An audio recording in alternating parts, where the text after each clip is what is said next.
അമൃത് Veni hair elixir presents daily news പ്രഭാത വാർത്തകൾ powered by Pulimoottil silks KSFE. ഈ ആണുങ്ങൾക്ക് മാത്രം എന്താ ഇത്ര അധികം നെറ്റ് കെയറിലും ഹെയർ ലോസ് ഒക്കെ ഉണ്ടാവണേ? ആണുങ്ങളുടെ ഹെയർ ലോസിന്റെ മേജർ റീസൺസ് തന്നെ ഡിഫറെന്റ് ആണ്. സ്കാൽപ്പിലുള്ള 5-ആൽഫ റിഡക്ടേസ് എന്ന എൻസൈം നിങ്ങളുടെ ഹോർമോണുമായി ചേർന്ന് ഹെയർ ഫോളിക്കിൾസിനെ ചുരുക്കുന്നു. Amrut Veni hair elixir for men use ചെയ്യൂ. പുരുഷന്മാർക്ക് വേണ്ടി ബയോടെക്നോളജി പ്രകാരം പ്രത്യേകം ഡെവലപ്പ് ചെയ്തത്. നമസ്കാരം, ഞാൻ ഡെയ്സി ബിജു.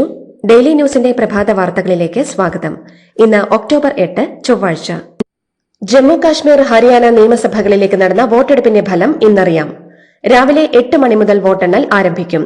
ഇരു സംസ്ഥാനങ്ങളിലും 90 വീതം സീറ്റുകളാണ് ഉള്ളത്. ഹരിയാനയിൽ കോൺഗ്രസ് തൂത്തുവാരുമെന്നും ജമ്മു കാശ്മീരിൽ തൂക്കുസഭയ്ക്കുള്ള സാധ്യത പോലും തള്ളാനാവില്ലെന്നുമുള്ള എക്സിറ്റ് പോൾ ഫലങ്ങൾക്കിടെയാണ് ഫലം വരുന്നത്. ഇതിനിടെ തൂക്കുസഭയ്ക്ക് സാധ്യതയുള്ള ജമ്മു കാശ്മീരിൽ വോട്ടവകാശമുള്ള 5 പേരെ നാമനിർദ്ദേശം ചെയ്യാനുള്ള ലഫ്റ്റനന്റ് ഗവർണറുടെ നീക്കത്തെ കോൺഗ്രസ് കരുതലോടെയാണ് കാണുന്നത്. സംസ്ഥാനത്ത് മഴ ശക്തമാകുന്നു. തെക്കൻ കേരളത്തിന് മുകളിൽ രൂപപ്പെട്ട ചക്രവാത ചുഴി ന്യൂനമർദ്ദമായി മാറുന്ന സാഹചര്യത്തിൽ ഈ മാസം 11-ാം തീയതി വരെ സംസ്ഥാനത്തെ വിവിധ ജില്ലകളിൽ അതിശക്തമായ മഴയ്ക്കുള്ള സാധ്യതയാണ് കേന്ദ്ര കാലാവസ്ഥാ വകുപ്പ് പ്രവചിച്ചിരിക്കുന്നത്. ഇന്ന് തിരുവനന്തപുരം, കൊല്ലം ജില്ലകളിലും നാളെ ഇടുക്കിയിലും 10-ാം തീയതി പത്തനംതിട്ട, ഇടുക്കി ജില്ലകളിലും 11-ാം തീയതി തിരുവനന്തപുരം, കൊല്ലം എന്നീ ജില്ലകളിലും ഓറഞ്ച് അലർട്ട് പ്രഖ്യാപിച്ചിട്ടുണ്ട്. മുഖ്യമന്ത്രി പിണറായി വിജയന്റെ മലപ്പുറം പരാമർശത്തിൽ ഗവർണർ ആരിഫ് മുഹമ്മദ് ഖാൻ വിശദീകരണം ആവശ്യപ്പെട്ടു. ചീഫ് സെക്രട്ടറിയെയും DGPയെയും ഗവർണർ നേരിട്ട് വിളിപ്പിച്ചു. ഇവർ നേരിട്ടെത്തി പ്രസ്താവന വിശദീകരിക്കണമെന്നാണ് ഗവർണറുടെ നിർദ്ദേശം. ഇന്ന് വൈകിട്ട് 4 മണിക്ക് രാജ്ഭവനിൽ എത്തിച്ചേരാനാണ് ആവശ്യപ്പെട്ടിരിക്കുന്നത്. നിയമസഭയിലെ പോർവിളികൾക്കും ഏറ്റുമുട്ടലിനുമിടെ മുഖ്യമന്ത്രിയുടെ മലപ്പുറം പരാമർശത്തിലെ അടിയന്തര പ്രമേയ ചർച്ച മുങ്ങിപ്പോയി. സഭ നിർത്തിവച്ച് ചർച്ചയാകാമെന്ന് മുഖ്യമന്ത്രി പറഞ്ഞിട്ടും പ്രതിപക്ഷം പ്രതിഷേധങ്ങൾക്ക് കൂടുതൽ ശ്രദ്ധ കൊടുത്തതോടെ സഭ പിരിയാൻ സ്പീക്കർ തീരുമാനിക്കുകയായിരുന്നു. ഇതോടെ പ്രതിപക്ഷം ഒളിച്ചോടിയെന്ന പ്രചാരണമുയർത്തി വിവാദങ്ങളെ നേരിടാനാണ് LDF തീരുമാനം. പ്രതിപക്ഷം നിയമസഭയിൽ ജനാധിപത്യ ബോധത്തെ വെല്ലുവിളിച്ചുവെന്നും സത്യത്തിന് നിരക്കാത്ത ആക്ഷേപങ്ങളുമായി സർക്കാരിനെതിരെ നിലപാടെടുത്തുവെന്നും LDF കൺവീനർ TP രാമകൃഷ്ണൻ. പ്രതിപക്ഷം മുഖ്യമന്ത്രിയെ അഴിമതിക്കാരനാക്കിയെന്നും ഇതിന് നേതൃത്വം നൽകുന്നത് പ്രതിപക്ഷ നേതാവ് VD സതീശനാണെന്നും TP രാമകൃഷ്ണൻ ആരോപിച്ചു. പ്രതിപക്ഷം നിയമസഭയിലുണ്ടാക്കിയ പ്രശ്നങ്ങളിൽ ശക്തമായ പ്രതിഷേധം രേഖപ്പെടുത്തുകയാണെന്നും അദ്ദേഹം അറിയിച്ചു. മുഖ്യമന്ത്രിയെ രക്ഷിക്കാൻ സ്പീക്കർ രാഷ്ട്രീയം കളിച്ചെന്ന് KPCC പ്രസിഡന്റ് K സുധാകരൻ. അടിയന്തര പ്രമേയത്തിന് സമയം നിശ്ചയിച്ച ശേഷം അതിനു മുൻപായി സഭാ നടപടികൾ വേഗത്തിൽ തീർത്ത് നിയമസഭ പിരിഞ്ഞ് സ്പീക്കർ ഒളിച്ചോടിയെന്നും സുധാകരൻ അഭിപ്രായപ്പെട്ടു. കേരളത്തിലെ ഏറ്റവും ഭീരുവായ പ്രതിപക്ഷ നേതാവിനുള്ള അവാർഡ് നൽകാൻ തീരുമാനിച്ചാൽ അതിന് ഏറ്റവും അർഹൻ VD സതീശനാണെന്ന് പൊതുമരാമത്ത് വകുപ്പ് മന്ത്രി മുഹമ്മദ് റിയാസ്. മലപ്പുറം ജില്ലയെക്കുറിച്ച് നിയമസഭയിൽ അടിയന്തര പ്രമേയത്തിൽ ചർച്ച നടത്താൻ തീരുമാനിച്ചപ്പോൾ പ്രതിപക്ഷ നേതാവ് ഓടി ഒളിച്ചുവെന്നും ചർച്ച നടന്നാൽ പ്രതിപക്ഷ നേതാവിനെ സ്ട്രക്ചറിൽ കൊണ്ടുപോകേണ്ടി വരുമായിരുന്നുവെന്നും റിയാസ് പറഞ്ഞു. നിയമസഭയിലെ ഭരണ പ്രതിപക്ഷ പോര് വെറും പ്രഹസനമാണെന്നും പ്രതിപക്ഷ നേതാവ് VD സതീശൻ ശ്രമിക്കുന്നത് മുഖ്യമന്ത്രിയെയും സർക്കാരിനെയും രക്ഷിക്കാനാണെന്നും BJP സംസ്ഥാന പ്രസിഡന്റ് K സുരേന്ദ്രൻ. ADGPയെ പിണറായി വിജയൻ രക്ഷപ്പെടുത്തുകയാണ് ചെയ്തതെന്നും ഒരു കാലിലെ മന്ത് മറ്റൊരു കാലിലേക്ക് മാറ്റുകയാണ് മുഖ്യമന്ത്രി ചെയ്തതെന്നും ADGPയെ പുറത്താക്കിയാൽ മുഖ്യമന്ത്രിയുടെ പല കാര്യങ്ങളും പുറത്താകുമെന്ന് അദ്ദേഹം ഭയക്കുന്നുണ്ടെന്നും സുരേന്ദ്രൻ കുറ്റപ്പെടുത്തി. ADGP MR അജിത് കുമാറിനെ ക്രമസമാധാന ചുമതലയിൽ നിന്ന് മാറ്റിയത് ജനങ്ങളുടെ കണ്ണിൽ പൊടിയിടാനാണെന്ന് രമേശ് ചെന്നിത്തല. CPIക്കാരെ സമാധാനിപ്പിക്കാൻ മാത്രം ചെയ്തതാണിതെന്നും രമേശ് ചെന്നിത്തല കൂട്ടിച്ചേർത്തു. കേരളം മോശമാണെന്ന് പറയാൻ കുറച്ചാളുകളെ ശമ്പളവും വടിയും കൊടുത്ത് നിർത്തിയിട്ടുണ്ടെന്ന് CPM പോളിറ്റ് ബ്യൂറോ അംഗം A വിജയരാഘവൻ. നിലമ്പൂർ ചന്തക്കുന്നിൽ PV അൻവറിനെതിരെ CPM സംഘടിപ്പിച്ച രാഷ്ട്രീയ വിശദീകരണ യോഗത്തിൽ സംസാരിക്കുകയായിരുന്നു അദ്ദേഹം.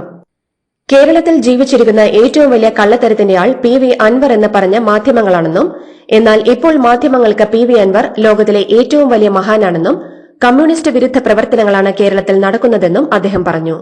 RSS CPM ബന്ധം പറയുന്നവരുടെ തൊലി പരിശോധിക്കണമെന്നും A വിജയരാഘവൻ വിമർശിച്ചു. നേരത്തെ അൻവറിനെ പിന്തുണച്ചിരുന്ന നിലമ്പൂർ ആയിഷയും യോഗത്തിൽ പങ്കെടുത്തു.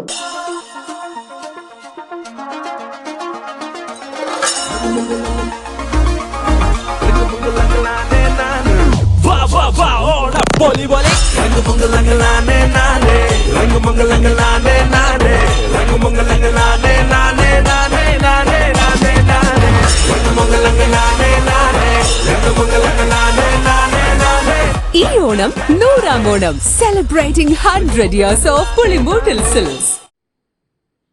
ലഹരി വസ്തുക്കൾ കൈവശം വെച്ചതിന് കഴിഞ്ഞ ദിവസം പിടികൂടിയ കുപ്രസിദ്ധ ഗുണ്ടാ നേതാവ് ഓംപ്രകാശിനെതിരായ ലഹരി കേസിലെ റിമാൻഡ് റിപ്പോർട്ടിൽ മലയാളം സിനിമാ താരങ്ങളായ നടി പ്രയാഗ മാർട്ടിന്റെയും നടൻ ശ്രീനാഥ് ഭാസിയുടെയും പേരുകൾ.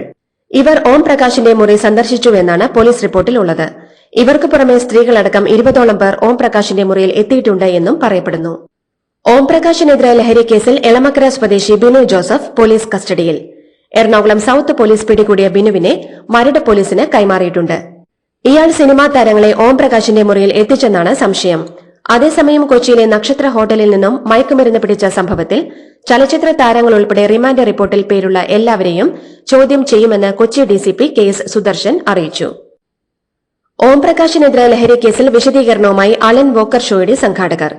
ഷോയ്ക്കിടെ ലഹരി കടത്താനും ഉപയോഗിക്കാനുമുള്ള സാഹചര്യം ഉണ്ടായിരുന്നില്ലെന്നും മഫ്തിയിലും അല്ലാതെയുമായി 200-ലധികം പോലീസുകാർ പരിപാടി നടക്കുന്ന സ്ഥലത്തുണ്ടായിരുന്നുവെന്നും സംഘാടകർ വ്യക്തമാക്കി. സിനിമാ സെറ്റുകളിലെ ലഹരി ഉപയോഗം ഒരു മേഖലയെ തന്നെ അപ്പാടെ തളർത്തിക്കളഞ്ഞ അവസ്ഥയിലേക്ക് എത്തിച്ചെന്ന് പ്രശസ്ത ഡബ്ബിംഗ് ആർട്ടിസ്റ്റ് ഭാഗ്യലക്ഷ്മി. ഇത് സംബന്ധിച്ച് കർശനമായ അന്വേഷണം ആവശ്യമാണെന്നും ഭാഗ്യലക്ഷ്മി പ്രതികരിച്ചു. പ്രവാസികൾക്കായി കെഎസ്ആർടിസി വിമാനത്താവളത്തിൽ നിന്ന് സെമി സ്ലീപ്പർ സർവീസ് ആരംഭിക്കുമെന്ന് ഗതാഗത മന്ത്രി കെ.ബി. ഗണേഷ് കുമാർ. കേരളത്തിലെ 93 ബസ് ഡിപ്പോകളിൽ ഇപ്പോൾ നഷ്ടത്തിലോടുന്നത് 11 ഡിപ്പോകൾ മാത്രമാണെന്നും കെ.ബി. ഗണേഷ് കുമാർ പറഞ്ഞു. നഷ്ടത്തിൽ നിന്ന് കെഎസ്ആർടിസി കരകയറ്റാൻ ഒപ്പം നിൽക്കുന്ന ജീവനക്കാരെ മന്ത്രി അഭിനന്ദിക്കുകയും ചെയ്തു. നെഹ്റു ട്രോഫി വള്ളംകളിയിൽ പള്ളാത്തുരുത്തി ബോട്ട് ക്ലബ്ബ് തുഴഞ്ഞ കാരിച്ചാൽ ചുണ്ടൻ തന്നെയാണ് വിജയിയെന്ന് അപ്പീൽ ജൂറി കമ്മിറ്റി. വിധി നിർണയത്തിൽ പിഴവില്ലെന്ന് കമ്മിറ്റി അറിയിച്ചു. 0.005 മൈക്രോ സെക്കൻഡിന്റെ വ്യത്യാസത്തിലാണ് കാരിച്ചാൽ വിയ്യപുരം ചുണ്ടനെ പരാജയപ്പെടുത്തിയത്. നെടുമ്പാശ്ശേരി വിമാനത്താവളത്തിലെയും പരിസര പ്രദേശങ്ങളിലെയും വെള്ളപ്പൊക്ക നിവാരണത്തിനായി ഓപ്പറേഷൻ പ്രവാഹിന്റെ 2ാം ഘട്ടത്തിന് സിയാൽ തുടക്കമിട്ടു. ചൊവ്വര, പുളിയാമ്പള്ളി, മഠത്തിൽ മൂല എന്നിവിടങ്ങളിലായി 3 പുതിയ പാലങ്ങൾ നിർമ്മിക്കും. ചെങ്ങൽത്തോട്ടിൽ റെഗുലേറ്റർ കം ബ്രിഡ്ജും നിർമ്മിക്കും. 80 കോടി രൂപയുടെ പദ്ധതിയാണ് തയ്യാറാക്കിയിരിക്കുന്നത്. തൊഴിലിടങ്ങളിൽ സ്ത്രീകൾക്ക് നേരെയുള്ള ലൈംഗിക അതിക്രമങ്ങൾ തടയുന്നതിനുള്ള പോഷ് ആക്ട് നടപ്പിലാക്കാൻ വനിതാ ശിശുവികസന വകുപ്പിന്റെ പോഷ് കംപ്ലയിൻസ് പോർട്ടലിലൂടെ 10,307 സ്ഥാപനങ്ങൾ രജിസ്റ്റർ ചെയ്തതായി മന്ത്രി വീണ ജോർജ്. മേഖലാടിസ്ഥാനത്തിൽ ആക്ട് സംബന്ധിച്ച ബോധവൽക്കരണം നൽകുമെന്നും എല്ലാ സ്ഥാപനങ്ങളിലും നിയമാനുസൃത കമ്മിറ്റികൾ രൂപീകരിക്കാൻ തീവ്ര യജ്ഞ പരിപാടികൾ സംഘടിപ്പിക്കുമെന്നും മന്ത്രി വ്യക്തമാക്കി. ഗുരുതരമായ ആരോപണങ്ങൾ ഉന്നയിച്ച് പരാതികൾ ലഭിച്ചിട്ടുള്ള സാഹചര്യത്തിൽ ഇടുക്കി ഡിഎംഒ ഡോക്ടർ എൽ മനോജിനെ ആരോഗ്യവകുപ്പിൽ നിന്നും സസ്പെൻഡ് ചെയ്തു. കൈക്കൂലി അടക്കമുള്ള ഗുരുതര ആരോപണങ്ങളെ തുടർന്നാണ് സസ്പെൻഷൻ നടപടി. മനോജിനെതിരെ നേരത്തെ ആരോഗ്യവകുപ്പിന് പരാതികൾ ലഭിച്ചിരുന്നു. കൊല്ലം പുനലൂരിൽ ഓടിക്കൊണ്ടിരുന്ന കെഎസ്ആർടിസി ബസ്സിൽ തീപിടുത്തം. പുനലൂരിൽ നിന്നും കായംകുളത്തേക്ക് പോയ കെഎസ്ആർടിസി ബസ്സിലാണ് തീപിടുത്തം ഉണ്ടായത്. കൂടുതൽ പരിശോധനയ്ക്ക് ശേഷമേ കാരണം വ്യക്തമാകുകയുള്ളൂവെന്ന് അധികൃതർ അറിയിച്ചു.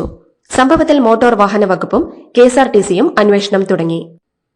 പ്രവാസി ചിട്ടിയുടെ തുടർച്ചയായി പ്രവാസി മലയാളികൾക്കായി കെഎസ്എഫ്ഇ അവതരിപ്പിക്കുന്ന പുതിയ നിക്ഷേപ പദ്ധതിയായ കെഎസ്എഫ്ഇ ഡ്യുവോയുടെ ഗ്ലോബൽ ലോഞ്ചിംഗ് സൌദി അറേബ്യയിലെ റിയാദിലെ ഹോട്ടൽ ഹോളിഡേ ഇൻ അൽ കൈസറിൽ വെച്ച് നടന്ന പ്രവാസി മലയാളി സമ്മേളനത്തിൽ വെച്ച് കേരള ധനമന്ത്രി അഡ്വക്കേറ്റ് കെ.എൻ. ബാലഗോപാൽ നിർവഹിച്ചു. നിക്ഷേപവും ചിട്ടിയും ചേർന്നുള്ള ഇരട്ട നേട്ടം ലഭ്യമാക്കാൻ ഉതകുന്ന പദ്ധതിയാണ് കെഎസ്എഫ്ഇ ഡ്യുവോ. കെഎസ്എഫ്ഇ പ്രവാസി ചിട്ടിയുമായി ബന്ധപ്പെടുത്തി പൂർണ്ണമായും ഓൺലൈൻ വഴി ഇടപാടുകൾ നടത്താൻ കഴിയുന്ന തരത്തിലാണ് ഈ പദ്ധതി പ്രാവർത്തികമാക്കുന്നത്. കെഎസ്എഫ്ഇ chairman K. Varadarajan, managing director doctor S K Sanal, കെഎസ്എഫ്ഇ ഡയറക്ടർ എം.സി. രാഘവൻ തുടങ്ങിയവർ പ്രസ്തുത പരിപാടിയിൽ പങ്കെടുത്തു.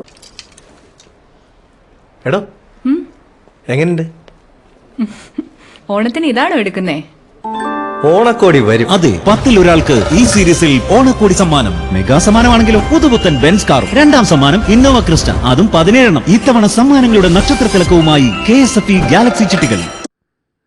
മറീന ബീച്ചിൽ വ്യോമസേന സംഘടിപ്പിച്ച എയർ ഷോ കാണാനെത്തിയ 5 പേർ മരിച്ച സംഭവത്തിൽ മുഖ്യമന്ത്രി എം.കെ. സ്റ്റാലിൻ കടുത്ത ദുഃഖം രേഖപ്പെടുത്തി. മരിച്ചവരുടെ കുടുംബങ്ങൾക്കുള്ള സഹായധനവും അദ്ദേഹം പ്രഖ്യാപിച്ചു. എയർ ഷോ നടത്താനാവശ്യമായ എല്ലാ ഒരുക്കങ്ങളും നടത്തിയിരുന്നെന്ന് അദ്ദേഹം പ്രസ്താവനയിൽ പറഞ്ഞു. പ്രതിപക്ഷ നേതാവിന്റെ വസതിയിലേക്ക് മാറിയ രാഷ്ട്രീയ ജനതാദൾ നേതാവ് തേജസ്വി യാദവിനെതിരെ ഗുരുതര ആരോപണങ്ങളുമായി ബിജെപി. ഞായറാഴ്ച ഉപമുഖ്യമന്ത്രിയുടെ വസതി ഒഴിഞ്ഞുകൊടുത്ത തേജസ്വി ഇവിടെ നിന്നും എസിയും സോഫയും ചെടിച്ചട്ടികളും മോഷ്ടിച്ചു കൊണ്ടുപോയി എന്നാണ് ആരോപണം. ബീഹാറിന്റെ പുതിയ ഉപമുഖ്യമന്ത്രി സമ്രാട് ചൌധരിയുടെ പ്രൈവറ്റ് സെക്രട്ടറി ശത്രുഘ്നൻ കുമാറാണ് ആരോപണം ഉന്നയിച്ചിരിക്കുന്നത്. കൊൽക്കത്തയിലെ ആർജിക്കർ മെഡിക്കൽ കോളേജ് ആശുപത്രിയിൽ വനിതാ ഡോക്ടറെ ബലാത്സംഗം ചെയ്ത് കൊന്ന കേസിൽ 1ാം പ്രതി സഞ്ജയ് റോയ്ക്കെതിരെ സിബിഐ കുറ്റപത്രം സമർപ്പിച്ചു. ഇന്നലെ കൊൽക്കത്തയിലെ പ്രത്യേക കോടതിയിലാണ് കുറ്റപത്രം സമർപ്പിച്ചത്. ജോലിക്കിടയിലെ വിശ്രമ സമയത്ത് ആശുപത്രിയിലെ സെമിനാർ ഹാളിൽ ഉറങ്ങാൻ പോയപ്പോഴാണ് പ്രതി വനിതാ ഡോക്ടറെ ബലാത്സംഗം ചെയ്തു കൊന്നതെന്നാണ് കുറ്റപത്രത്തിൽ പറഞ്ഞിരിക്കുന്നത്. സഞ്ജയ് റോയ് ഒറ്റയ്ക്കാണ് കുറ്റകൃത്യം ചെയ്തതെന്ന് റിപ്പോർട്ടിൽ പറയുന്നു. ഹമാസ് ആക്രമണത്തിന്റെ 1-ാം വാർഷിക ദിനത്തിൽ അനുസ്മരണ പരിപാടികളുമായി ഇസ്രായേൽ. വികാരഭരിതമായ പരിപാടികളും ബന്ദികളാക്കിയിരിക്കുന്നവരെ തിരികെ എത്തിക്കണമെന്നാവശ്യപ്പെട്ടുമുള്ള റാലികളും ഇസ്രായേലിന്റെ വിവിധ ഭാഗങ്ങളിൽ നടന്നു. ഹമാസ് ആക്രമണത്തിന്റെ ആരും ഇതുവരെ കാണാത്ത ദൃശ്യങ്ങൾ എന്നവകാശപ്പെട്ട് വീഡിയോയും ഇസ്രായേൽ പങ്കുവച്ചു. ഇറാൻ ക്വാഡ്സ് ഫോഴ്സ് തലവൻ ഇസ്മയിൽ ഖാനിയെ കാണാനില്ലെന്ന് റിപ്പോർട്ട്.